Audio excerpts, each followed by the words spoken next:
Praise the Lord, ஹல்லேலூயா. கிறிஸ்துவுக்குள் பிரியமானவர்களே, இந்த அருமையான காலை வேளையிலும் தேவ சமூகத்துக்கு வந்தவங்க ஒவ்வொருவரையும் இயேசுவின் இணையற்ற நாமத்தினாலே அன்பின் வாழ்த்துக்கள். இந்த நாளிலும் எரேமியா 31 அதிகாரம் 25வது வசனத்தை அடியேன் வாசிக்கிறேன். நான் விடாய்த்த ஆத்துமாவை சம்பூர்ணமடை பண்ணி தோய்ந்த எல்லா ஆத்துமாவையும் நிரப்புவேன். ஆமேன், ஹல்லேலூயா. ஆண்டவர் கொடுக்கிற வார்த்தை விடாய்த்ததும் தோய்ந்து போனதும். அதாவது இந்த உலகத்துல ஏன் நான் வாழணும், எனக்காக எதுவுமே நடக்கலையே, என்னுடைய சூழ்நிலையெல்லாம் வெறுமையா இருக்கிறதே, நான் ஏன் இதை சந்திக்க வேண்டும் என்று தோய்ந்து போயிருக்கிற ஆத்துமாவை கர்த்தர் இந்த வழியில சொல்லுகிறார், நான் உன்னை சம்பூர்ணம் அடைய செய்வேன். ஹல்லேலூயா. தேவன் இந்த நாட்களில் உங்களோடு பேசுகிற வார்த்தையாக ஆண்டவர் உங்களை சம்பூர்ணம் அடைய பண்ணுவார். விடாய்த்த ஆத்துமாக்களுக்கு ஏற்ற ஆசீர்வாதம் என்னவோ, ஏதோ பர்டிகுலர் காரியத்துக்காக நீங்கள் ஜெபிக்கிறீங்க, அந்த ஜெபத்தினுடைய காரியம் இந்த வழியில உங்களுக்கு நிறைவேறாதது போல தோணலாம்.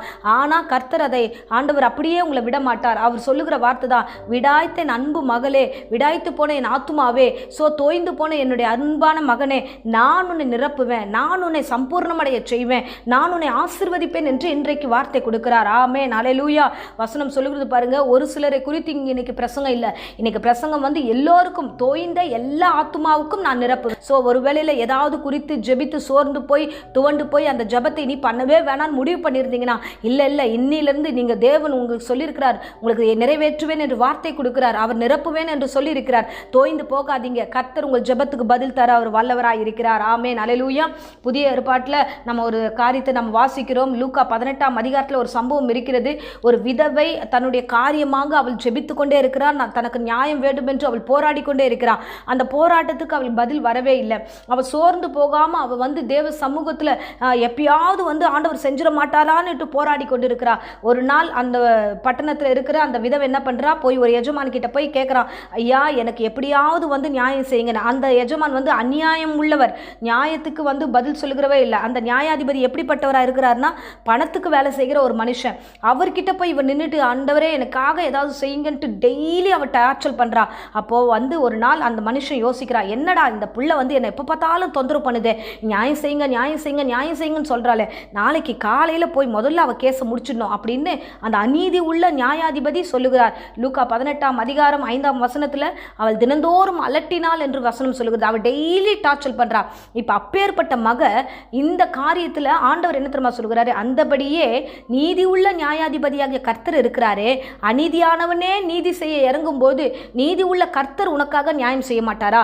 நீங்கள் தோய்ந்து போய் ஜெபித்து கொண்டிருக்கிறீங்களே, இப்போ ஐயோ எதுக்கு இந்த ஜெபம் அப்படின்னு சோர்வோடு ஜெபிக்கிறீங்களே, இதுக்கு உங்களுக்கு நியாயம் செய்வார், உங்களுக்கு இறங்கி பதில் தருவார். இரவும் பகலும் தம்மிடத்துல வேண்டிக் கொள்ளுறவர்களுக்கு அவர் நியாயம் செய்யாமல் இருப்பாரா? அவர் நீடிய சாந்தமுள்ளவராய் இருந்து உங்களுக்கு நியாயம் செய்வார். அப்படியே வசனம் 7வது வசனத்தில் சொல்லுகிறது, உங்களுக்கு நியாயாதிபதி உங்களோடு இருக்கிறார், உங்களுக்கு நியாயம் செய்கிறவர் உங்களோடு இருக்கிறார், ஆகையால கலக்கம் அடையாதீங்க. அநீதியானவனே ஒரு விதவைக்கு இறங்கி நியாயம் செய்ய காத்திருக்கும் போது நீதி உள்ள ரட்சகர் உங்களுடைய ஜெபம் நீதியான என்பதை அவர் அறிந்திருக்கிறார், உங்களுடைய விண்ணப்பம் என்னதென்று அவர் புரிந்து வைத்திருக்கிறார். கால தாமதத்தின் நிமித்தமாக தோய்ந்து போயிருக்கலாம், ஒருவேளை இல்லை, தோய்ந்து போவாதீங்க, சோர்ந்து போகாதீங்க. நீங்கள் எப்பொழுதும் எப்படி டெய்லி ஜெபிப்பீங்களோ, எப்பொழுதும் தேவனுடைய ஊழியத்தை எப்படி செய்வீர்களோ அதே போல தேவனுக்குள்ள எப்பொழுதும் நிலைச்சிருங்க. ஐயோ என்னை சுற்றி இருக்கிறவர்கள் நெருக்குகிறார்கள், அந்த உறவு எனக்கு பிடிக்கல, அவர்கள் பண்ணுகிற டார்ச்சர் எனக்கு பிடிக்கல, அதனால நான் தோய்ந்து போயிருக்கேன், இதனால இப்படி பல காரணங்கள் இருந்தாலும் எல்லாத்தையும் தூக்கி போட்டு உங்க அப்பாவை நோக்கி பார்க்கிற அந்த முகம் ஒரு நாளும் திருப்பாதீங்க, சோர்ந்து போகாதீங்க. அதுதான் எரேமியால வாசிச்சோமே, எல்லா முகங்களிலும் இருக்கிற கண்ணீரை அவர் துடைப்பேன் என்று சொல்லுகிறார். எல்லோருடைய நிர்விசாரமான நிலைகளை நான் மாற்றுவேன் என்று சொல்லியிருக்கிறார். தோய்ந்து போன எல்லா ஆத்துமாக்களை நான் நிரப்புவேன் என்று சொல்லியிருக்கிறார். இன்றைக்கு அவர் உங்களை நிரப்பி ஆசீர்வதிப்பார்.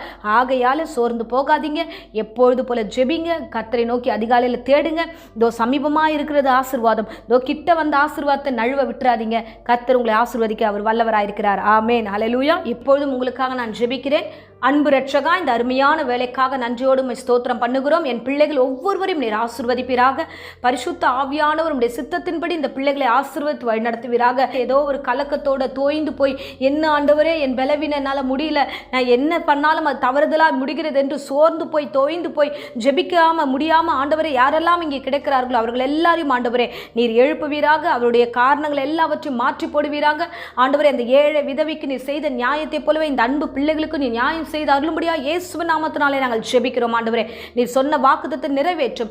நான் சம்பூர்ணமாய் ஆசீர்வதிப்பேன், நான் நிரப்புவேன் என்று சொன்னீர். இந்த வார்த்தைகளை ஆண்டவரே அவர்கள் விண்ணப்பம் பண்ணுகிற கேட்டிருக்கிற அந்த விண்ணப்பத்தை நிறைவேற்றி ஆசீர்வதிப்பீராக. இப்பொழுது தேவ பிரசனம் அந்த குடும்பத்தை நிரப்பட்டும். தாய் தகப்பனை ஆசீர்வதியும், சகோதர சகோதரிகளை ஆசீர்வதிங்க. விசேஷமாய் கர்த்தாவே, வியாதியோடு ஆண்டவரே இந்த வேளையில போராடி கொண்டிருக்கிற ஆத்துமாக்களுக்காக ஜெபிக்கிறோம். எல்லா வியாதிகளையும் உண்டு பண்ணுகிற சாத்தானை இயேசுவின் நாமத்தினால் அடியேன் சபித்து கட்டுகிறேன் கர்த்தாவே. பூரண சுகமும் ஆரோக்கியம் அந்த சரீரத்தை நிரப்பும்படியாய் ஜெபிக்கிறோம் ஐயா. உடைய வல்லமை கூடவே இருக்கட்டும் ஆண்டவரே. பயத்தின் ஆவி இயேசு நாமத்தில் எடுத்து போடுங்க ராஜா. ஆசீர்வதிங்க. கர்த்தர் தாமே பொறுப்பெடுத்துக் கொள்ளுங்க அப்பா. படிக்கிற பிள்ளைகளுக்கு ஞானத்தையும் அறிவும் கொடுத்து கர்த்தர் தொடர்ந்து வழி நடத்துங்க. பிசாசுடைய தந்திரங்களுக்கு விலக்கி பாதுகாத்துக் கொள்ளும். இம்மட்டும் ஆண்டவரே ஒவ்வொரு குடும்பத்தையும் காத்த தெய்வம் இனி வரும் நாளெல்லாம் காத்து வழி நடத்தும். உடைய வசனத்துக்கு செவிசாய்க்கிறவர்களாகும். எல்லா விதத்திலும் ஆண்டவரே உமக்கு கீழ்ப்படிந்து நடக்கிற பிள்ளைகளாய் ஆசீர்வதியும். தொடர்ந்து காத்துக்கொள்ளும். இயேசுவின் இணையற்ற நாமத்திலே ஜெபித்து ஒப்புக் கொடுக்கிறேன் ஜீவனுள்ள நல்ல பிதாவே. ஆமென். ஆமென். Praise the Lord. God bless you.